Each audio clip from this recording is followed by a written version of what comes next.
दोस्तों नमस्कार। 2023 के चुनावी राजनीति का सेमीफाइनल अपने आखिरी राउंड की ओर है। तेलंगाना में चुनाव चल रहे हैं। 30 तारीख को वोटिंग होनी है, लेकिन उसके पहले जो जवानी जंग है वो बेहद तेज और तीखी हो गई है। राहुल गांधी के उस आरोप के बाद जो उन्होंने कहा था कि बीजेपी के दो यार ओवैसी और केसीआर, पलटवार किया आज असदुद्दीन ओवैसी ने, और उन्होंने वो भाषा बोली जो कभी बीजेपी बोला करती थी।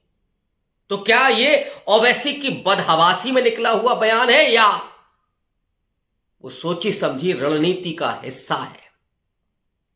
जब वो ये कहते हैं कि राहुल गांधी के दो यार, एक इटली, दूसरे मोदी जी। आप जानते हैं कि इटली भारत की राजनीति में तब प्रवेश करता है जब सोनिया गांधी और राजीव गांधी भारत की राजनीति में आते हैं।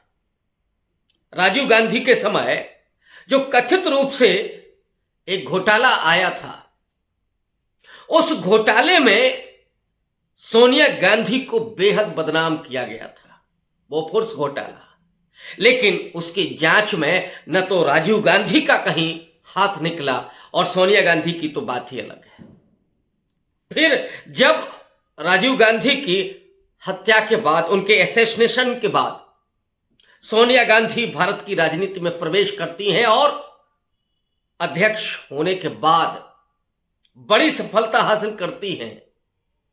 कांग्रेस पार्टी सबसे बड़ी पार्टी बनकर के 2004 में आती है। उस समय सरकार बन रही थी यूपीए की और उसमें संभावना थी कि सोनिया गांधी प्राइम मिनिस्टर होती, लेकिन उस वक्त भी इटली का मुद्दा बहुत बड़ा बना दिया गया था। यानी सोनिया गांधी विदेशी मूल की है, इसलिए वो प्राइम मिनिस्टर नहीं हो सकती हैं। ये बड़ा इशू बना था। वो इशू कितना थोथा, कितना खोखला और कितना उसमें धूर्तता छिपी हुई थी, ये अब किसी से परे नहीं है। हर व्यक्ति जानता है कि उसके पीछे असली रणनीति क्या थी, कौन लोग अपना स्वार्थ सिद्धि करना चाहते थे। लेकिन उस पर चर्चा नहीं। ये जो ओवैसी का तीखा हमला राहुल गांधी पर है, क्या राहुल गांधी इसका जवाब देंगे? क्योंकि जब आप मर्म पर चोट करते हैं, जब आप उस हद तक चले जाते हैं कि आप मां पर बयान देते हैं, तो वो क्या है दरअसल, उसके मायने क्या है? इसके मायने क्या ये है कि राहुल गांधी ने पोल खोल दी है। क्या राहुल गांधी ने उस राजनीति को एक्सपोज कर दिया है कि दोनों ही भाई, जैसे एक जमाने में मुस्लिम लीग और हिंदू महासभा की मिली भगत होती थी, क्या वैसे ही असदुद्दीन ओवैसी और भारतीय जनता पार्टी के बीच भी कुछ मिली भगत है? एमआईएम ने इस तरह से रिएक्ट क्यों किया है कि इटली वहां पे आ गया, मोदी जी वहां पे आ गए? मोदी जी का तो समझ में आता है, और इधर अमित शाह भी वही कर रहे हैं। अमित शाह तो कह रहे हैं कि केसीआर और कांग्रेस पार्टी की मिली भगत है। यहां पर केसीआर मुख्यमंत्री बनना चाहते हैं, वहां राहुल गांधी को प्रधानमंत्री बनाना चाहते हैं। ये तो आश्चर्यजनक बयान है अमित शाह का। वो अमित शाह जिन्हें राहुल गांधी को राहुल बाबा कहते थे, बाबा मतलब बच्चा। तमाम भाजपाई और आईटी सेल के लोग राहुल गांधी को पप्पू कहते थे। उनकी जबान से आज निकलने लगा है कि राहुल गांधी को प्रधानमंत्री बनाना चाहते हैं केसीआर। ये कैसा व्यंग्य है, ये समझ में नहीं आ रहा है। दरअसल अमित शाह हो या नरेंद्र मोदी हो, वो इस बात को जानते हैं कि तेलंगाना में उनका कोई स्टेक नहीं है, तेलंगाना में उनकी कोई राजनीति नहीं है। लेकिन जिसको कहते हैं ना कि थोड़ा बहुत प्रहसन करते रहना, रिहर्सल करते रहना, ताकि ये भी पता चले कि नहीं साहब, हम तेलंगाना में भी लड़ रहे हैं। भीतर जो साठगांठ हुई है केसीआर के साथ, उसको तो मैं पिछले वीडियो में आपको बता ही चुका हूं कि बीजेपी को यह समझ में आ गया है कि अगर वो तेलंगाना में चुनाव लड़ती है तो दरअसल वो केसीआर का वोट काटेगी और उसको तो सफलता नहीं मिलती है। तो बीजेपी का पहला एजेंडा होता है कि कांग्रेस को कैसे रोका जाए। अगर वो सत्ता में नहीं पहुंच रही है। हालांकि वो पहले सत्ता के लिए लड़ती है, लेकिन सत्ता में अगर नहीं पहुंच रही है तो फिर उसे कांग्रेस को नहीं पहुंचने देना है, कांग्रेस को एक तरह से मजबूत नहीं करना है। इसलिए उन्होंने धीरे से केसीआर को सपोर्ट करने का मन बना लिया है और इसका फायदा वो दिल्ली का जब जंगे मैदान होगा तब उसका फायदा उठाएंगे।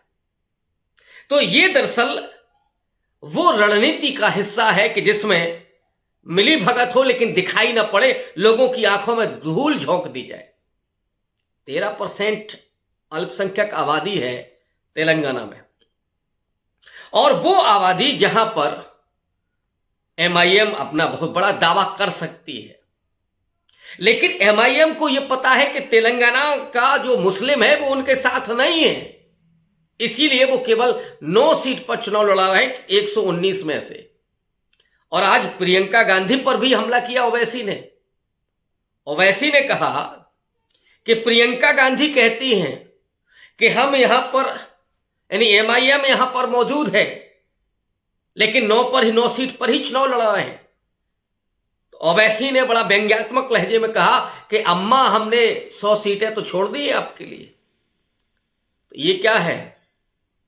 ये बीजेपी को या अपने उस भाई को मदद पहुंचाने का खेल नहीं है कि ताकि ये लगे कि ओवैसी की पार्टी फायदा पहुंचाने की कोशिश कर रही है कांग्रेस पार्टी को, तो उसे ये दिखाने में कामयाब हो केसीआर या बीजेपी कि देखिए कांग्रेस पार्टी तो अल्पसंख्यकों को अतिरिक्त मान करके चलती है। जैसे वो मनमोहन सिंह का वो फेक वीडियो चलाया गया था जिसमें उन्होंने कहा था कि इस देश के प्राकृतिक संसाधनों पर दलितों, वंचितों, पिछड़ों और अल्पसंख्यकों का पहला हक है। तो उन 2 शब्दों को काट करके केवल इतना भर चलाया गया कि देश के संसाधनों पर पहला हक अल्पसंख्यकों का है, और उसको भी बदल करके कर दिया गया कि मुसलमानों का है। जबकि माइनॉरिटी में मुस्लिम भी आते हैं, ईसाई भी आते हैं, बुद्धिस्ट भी आते हैं, पारसी भी आते हैं, लेकिन उस माइनॉरिटी के जगह पर मुस्लिम शब्द जोड़ करके जो दुष्प्रचार किया गया बीजेपी के द्वारा, उसने कांग्रेस पार्टी को बड़ा नुकसान पहुंचाया। लेकिन कांग्रेस पार्टी ने उस पर कोई पलटवार नहीं किया, सच नहीं बताया। ये उसकी सबसे बड़ी कमजोरी थी। और आज राहुल गांधी जिस तरह से कह रहे हैं कि इस देश के पहले मालिक आदिवासी हैं, तो अब नहीं काटा जा रहा है उनसे, क्योंकि जरा आदिवासियों के खिलाफ बोलेंगे तो वो भी चला जाएगा 7.5% उनके हाथ से। तो असल में, और तेलंगाना में तो 9% है आदिवासी। तो राहुल गांधी के उस बयान पर जो हमला किया है ओवैसी ने, जो जवाबी प्रहार किया है, वो कुछ ज्यादा ही तीखा हो गया है। और अब राहुल गांधी उस पर क्या पलटवार करेंगे? क्या राहुल गांधी ने सही जगह निशाना लगाया है कि ओवैसी, केसीआर और बीजेपी तीनों की मिली भगत है? ये मुस्लिम वोट बैंक को कांग्रेस से अलग थलग करने की उसकी रणनीति का हिस्सा है, ताकि जो ध्रुवीकरण है वो आसानी से हो सके। क्या मुसलमान की रहनुमाई करने वाली पार्टी एमआईएम और हिंदुओं की बीजेपी हो गई? ये हो गया खेल। लेकिन सच्चाई ये है कि, और इस देश की खासियत ये है, मैं प्रशंसा करूंगा इस देश के अवाम की, हिंदू और मुसलमान दोनों की, कि उन्होंने पूर्णतः न तो ओवैसी को अपना रहनुमा माना और न ही सभी हिंदुओं ने मोदी, शाह और मोहन भागवत को अपना प्रतिनिधि माना, और हो भी नहीं सकते। इस बात को हमेशा ध्यान में रखा जाना चाहिए कि इस देश का जो हिंदू है, जिसे केवल एक हिंदू आइडेंटिटी के साथ जोड़ा जाता है, यद्यपि वो जातियों में विभाजित है, उसमें से जिन लोगों ने वोट किया है बीजेपी को और वहां तक पहुंचाया है, उसमें से जो दलित, पिछड़ा और आदिवासी है, वो कतई सांप्रदायिक नहीं है। वो सोशल इंजीनियरिंग के हिस्से की वजह से, अपने को प्रतिनिधित्व मिलने की वजह से बीजेपी के साथ गया है। लेकिन वो दिखाना यही चाहते हैं कि ताकि इस देश में सांप्रदायिक ध्रुवीकरण बना रहे और उसका फायदा इन दोनों पार्टियों को मिले और कांग्रेस को उसका नुकसान हो। ये असली रणनीति है जिस पर ये दोनों पार्टियां एक दूसरे की मदद करती हैं, बदजुबानी करके, एक दूसरे पर अटैक करके। असदुद्दीन ओवैसी बेहतरीन पार्लियामेंटेरियन है, बहुत पढ़े लिखे, बहुत विद्वान हैं, संविधान के वेत्ता हैं, इसमें कोई दो राय नहीं, और पूरा देश उनको बड़े ध्यान से सुनता है जब वो बोलते हैं। लेकिन राजनीति ऐसी बला है कि जो अच्छे अच्छों को बदल करके रख देती है। तो ओवैसी क्या आरएसएस के हाथ का खिलौना है? क्या बीजेपी के हाथ में खेल रहे हैं? और अगर वो इटली को लेकर के आए हैं तो क्या ये बीजेपी की भाषा नहीं है? और इसलिए तेलंगाना का जो मैदान है, जंगे मैदान है, और दिलचस्प होने जा रहा है। और कल परसों अभी और देखिए कि क्या क्या बयानबाजी होती है। शुक्रिया दोस्तों, अगर वीडियो पसंद आ रहा है तो लाइक करें और सब्सक्राइब। शुक्रिया।